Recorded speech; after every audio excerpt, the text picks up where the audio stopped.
Bonjour Corinne. Bonjour. Une des dernières fois, dernier petit rendez-vous de ces lundis. Alors, retour sur le match rapide et puis on va faire en plusieurs séquences un petit peu cette interview peut-être un peu plus longue qu'habituellement. Vous avez gratifié le public, les fervents supporters et supportrices d'un final de rêve finalement, une apothéose. Malgré la défaite, il y a eu une ovation finale que la salle vous a réservée en guise de reconnaissance, parce que la saison finalement est très belle.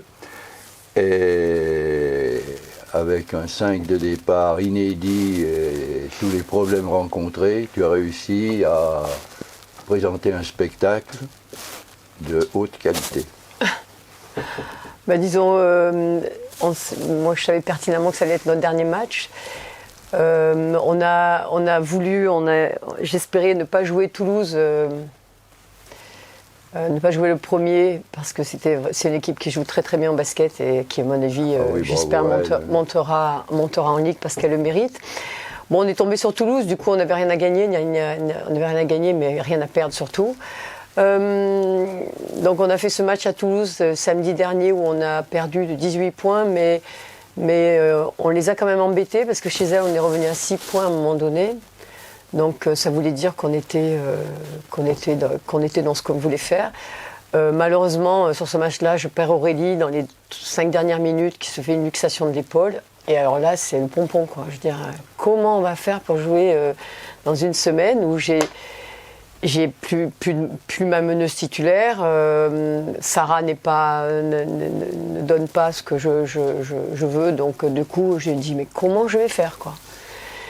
Et puis, j'ai un petit peu réfléchi et j'ai laissé un petit peu mon instinct me guider. Et il s'avère que depuis lundi, même si on n'est jamais 10 à l'entraînement, on a quand même des joueuses, Annika qui s'entraîne que 2 fois par semaine parce que depuis janvier, elle est sur une jambe à cause d'un problème de cheville. Donc, il faut quand même reconnaître que c'est un peu difficile. Et moi, je me suis dit, on va faire le pari Clarisse. Et il s'avère que moi, je lui ai envoyé un message hier pour lui dire que c'était vraiment excellent ce qu'elle avait fait. Parce que la différence de cette joueuse, c'est qu'elle est intelligente et elle croit en ce qu'elle fait, en ce que je demande. Et du coup, ça fait la différence, quoi. Et elle a fait un match... elle n'avait jamais joué meneuse de sa vie. Elle a fait le match parfait en meneuse 40 minutes. Sans avoir jamais joué meneuse, en restant dans le système. On a eu quelques entraînements pour essayer de faire jouer, qu'elle apprenne les systèmes à la main. Mais c'était surtout probant, quoi. Donc, chapeau à elle. Eh bien, ça me permet, si tu veux, de rebondir sur ma deuxième question ou deuxième analyse vue comme ça. Il y a eu 2 performances dans ce match-là, la performance du groupe, mais donc surtout de Clarisse qui a été épatante. Et dans le volume physique, j'ai dit, mais à un moment, elle va lâcher, elle va prendre des Elle pentes, m'a demandé de sortir, mais j'ai dit c'est impossible.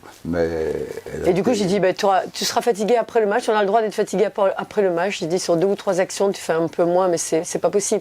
Et c'est là où, mon expérience d'ancienne joueuse, il fait beaucoup. Parce que je sais que même si tu es fatigué, même si du coup tu perds un peu de lucidité, tu peux jouer 40 minutes en étant très fatigué après le match, c'est évident. Mais je veux dire, c'est pas comme si on jouait 2 fois par semaine avec la Coupe d'Europe. Oui. Voilà, là, en faisant un match par semaine, ton corps il est capable de faire ça. Donc je lui ai dit non.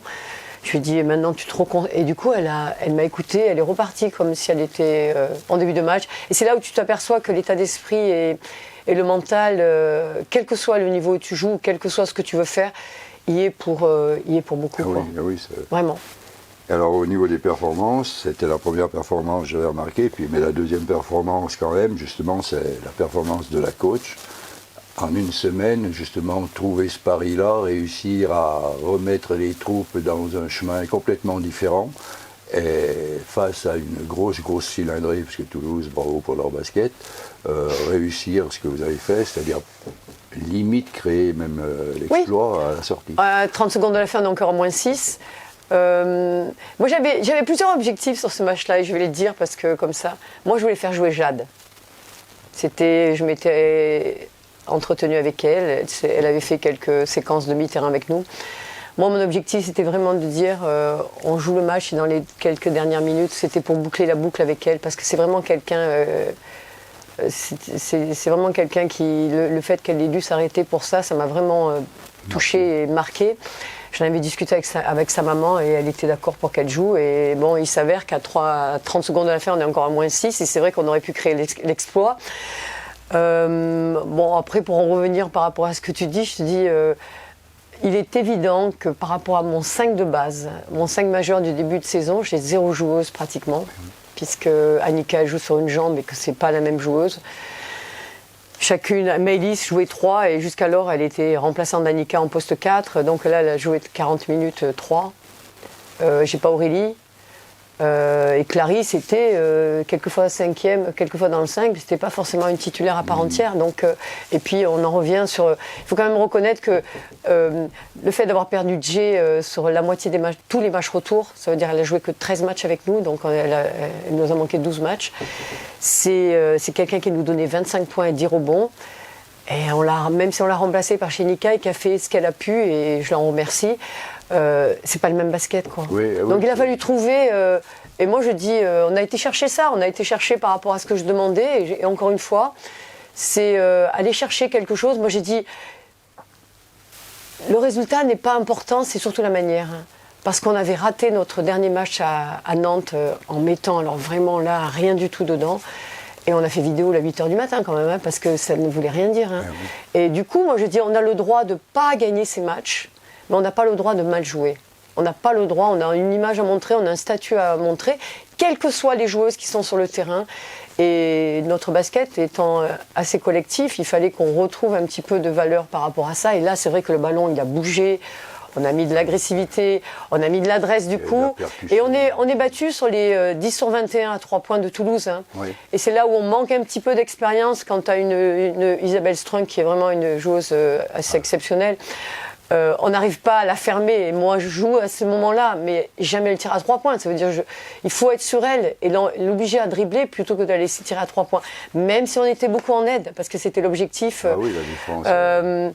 On a été cohérente par rapport à ce qu'on voulait mettre en place avec des joueuses.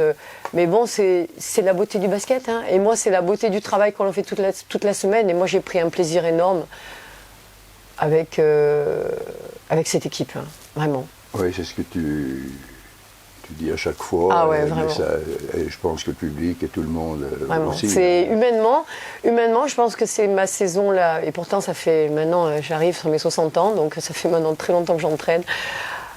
Humainement, c'est la plus belle saison que j'ai faite avec ces joueuses-là, surtout avec tous les problèmes qu'on a eus, aussi bien les problèmes physiques que les problèmes extra-basket avec ce qui nous est arrivé à un moment donné de la saison, où jamais, mais alors jamais, j'ai eu un problème avec une joueuse où il y a eu un problème entre les joueuses. Hein. Non, on a senti une adhésion avec un courant passait continuellement. Ah ouais, vraiment, c'est entre elles. Hein. Moi, je dis, elles faisaient souvent des réunions de Tupperware avant les matchs, avant les entraînements, elles étaient les 10 ensemble, elles discutaient, alors je sais pas de quoi.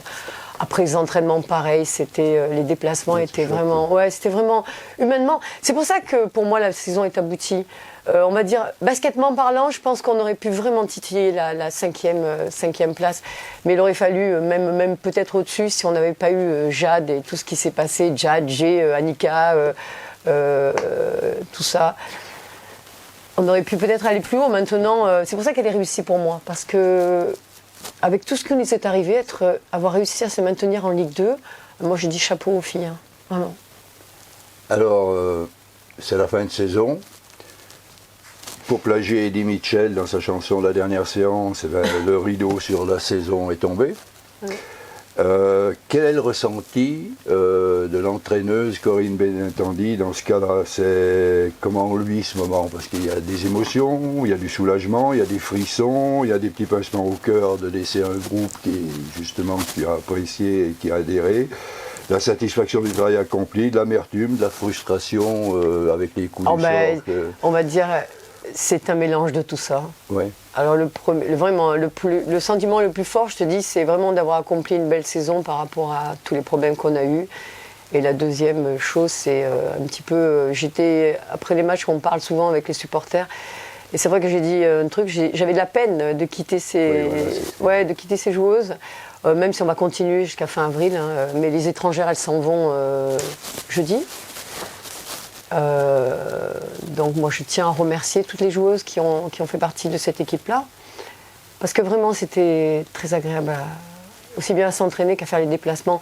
Après, un petit peu de frustration, parce que malgré tout, même si on fait une saison probante, on a fait quelques matchs où on a lâché parce que c'est ce que je leur ai dit à un moment donné, tout ce qui nous arrive, c'est des explications, mais ça ne peut pas être des excuses.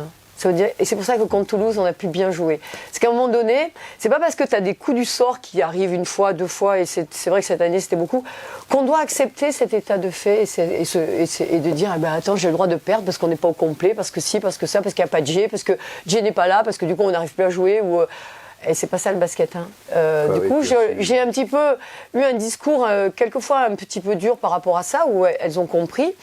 Ou inversement, je veux dire, là, si Clarisse, elle me dit, mais moi, je ne veux pas jouer meneur, c'est pas ma place. Comme des fois, on arrive au foot, ça arrive, on dit, mais moi, je ne suis pas là, on fait quoi? Du coup, c'est ça qu'il fallait. Tout ça, voilà, c'est ça qui est le plus important. Et vraiment, c'est mon passé de joueuse, de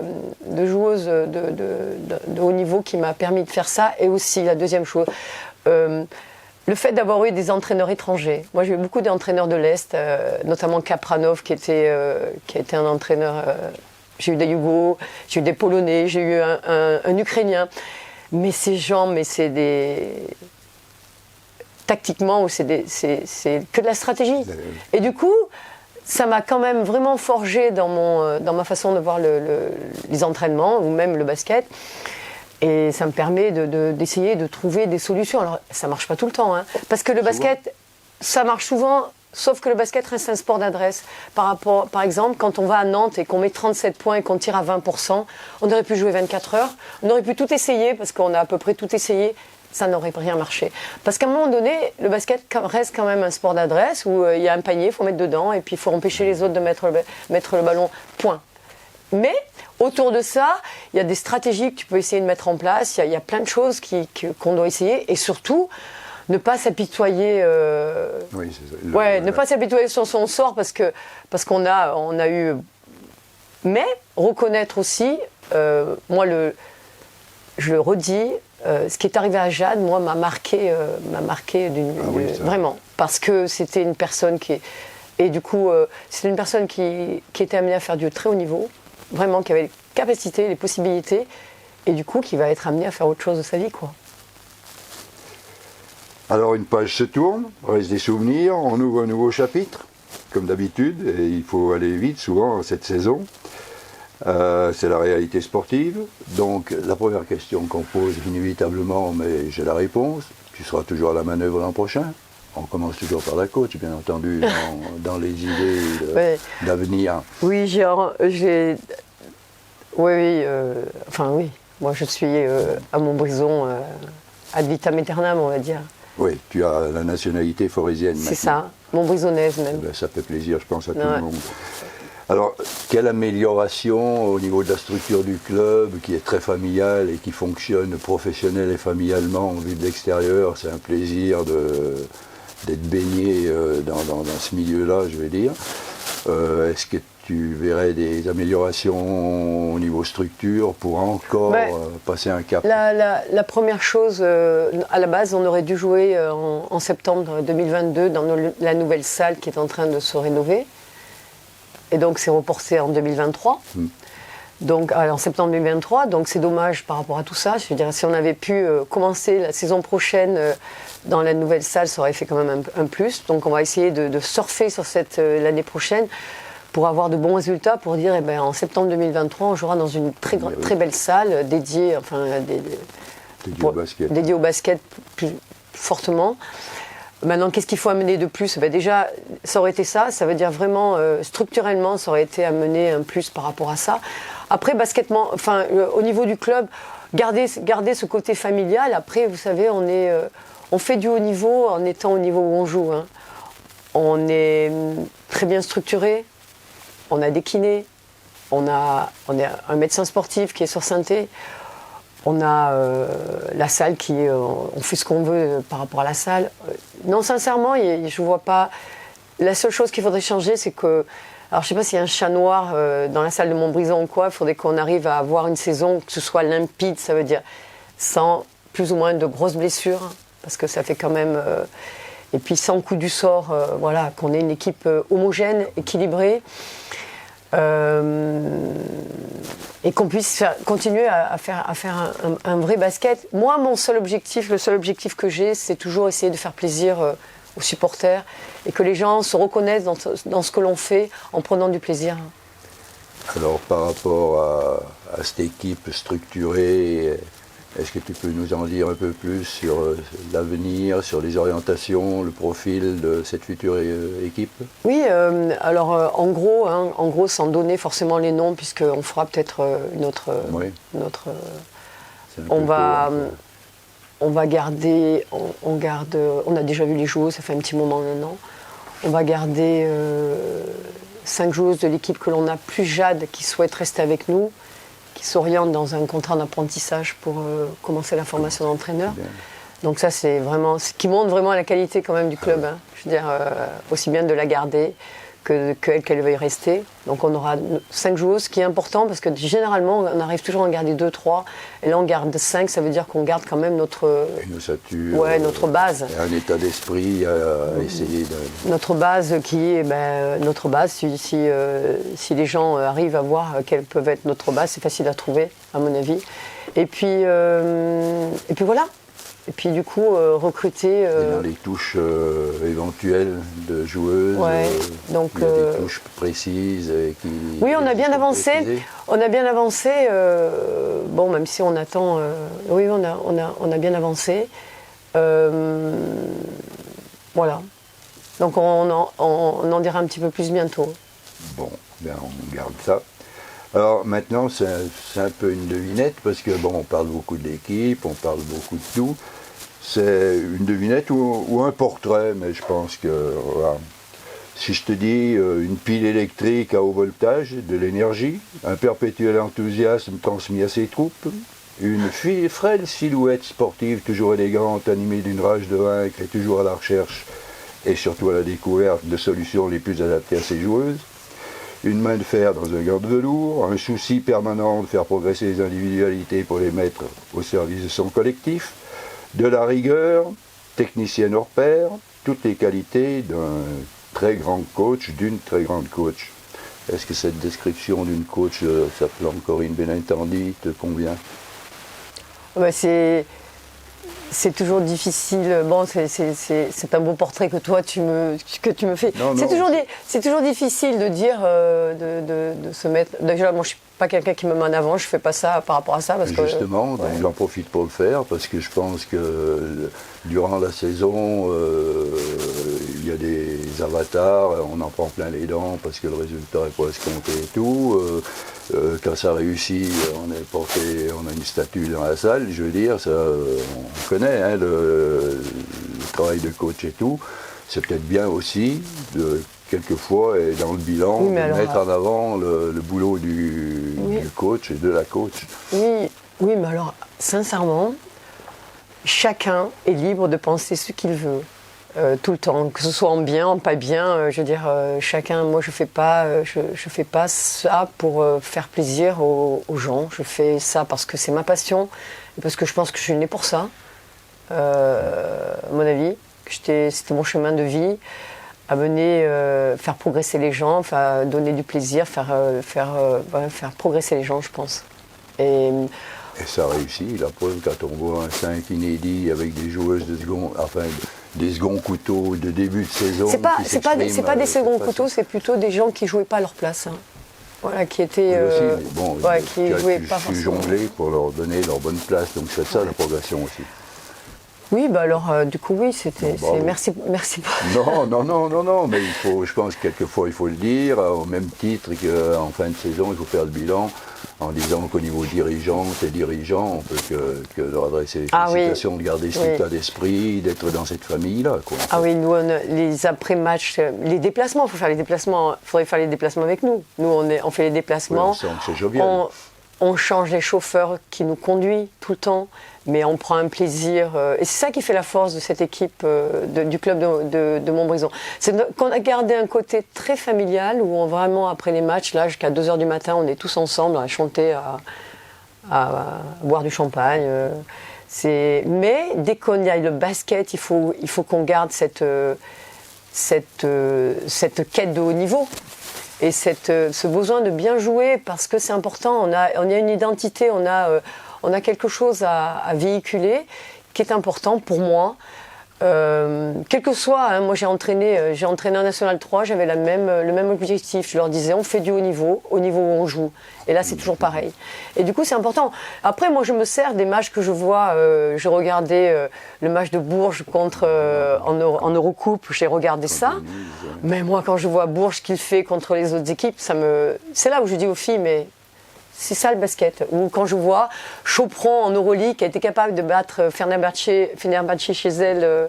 C'est ça le basket. C'est qu'il n'y a pas de vérité, il y a juste un cadre. Et après, ça appartient aux joueuses. Hein. Et l'état d'esprit, la volonté, je veux dire, Toulouse moi, j'aime bien jouer Toulouse parce que c'est... Ouais, c'est clair. Ah ouais, et c'est pour ça qu'aussi on joue bien contre cette équipe. Un super état d'esprit, ouais. On sent que c'est une bonne équipe. Et j'espère qu'elles pourront monter en Ligue. Elles méritent depuis quelques années où elles font chaque fois les finales. Et puis voilà. Écoute Corinne, Montbrison TV te remercie chaleureusement pour ta disponibilité, ton partage, ta gentillesse, ta franchise et la confiance que tu lui as accordée de façon quasi hebdomadaire et sans jamais fuir ce rendez-vous malgré les insuccès. Il n'y a que 15 jours où c'était trop difficile, les 15 derniers jours où à un moment donné, même si tu cherches des trucs positifs, à un moment donné, tu n'en as plus. Donc c'est là où j'ai dit, on attendra la fin pour faire vraiment un bilan. Il n'y a que là où Après, je le fais aussi parce que vous aimez ça. Et que je le fais aussi pour vous, pour toi Richard et pour toi aussi. Écoute, c'est très gentil. Voilà. Et puis je pense qu'à ces remerciements, Montbrison TV peut associer Nicole Loriguet, Jean-Marie Daragon, tous les dirigeants du club. Sylvie Lacaille et puis le groupe de supporters, le bruyant groupe de supporters qui est toujours derrière vous. Et qui ne sont pas nombreux, mais qui sont vraiment... Qui sont présents. Ouais. Et sans oublier les joueuses. Oui. Bien entendu, les joueuses qui nous ont ravis toute la saison. Et puis un petit mot, juste, nous on a pris un énorme plaisir, comme tu l'as dit, parce qu'au-delà du sport, il s'est établi des liens entre nous. Et on souhaite effectivement renouveler cette opération, donc on va voir sous cette forme ou sous une autre. Tu nous as dit donc effectivement que prochainement tu nous donneras des informations sur la nouvelle équipe. Je crois dire que prochainement nous aussi on donnera des informations sur l'organisation qu'on voit peut-être dans le futur pour la saison prochaine. En tous les cas, merci encore et bravo. Merci à vous. Merci. Merci.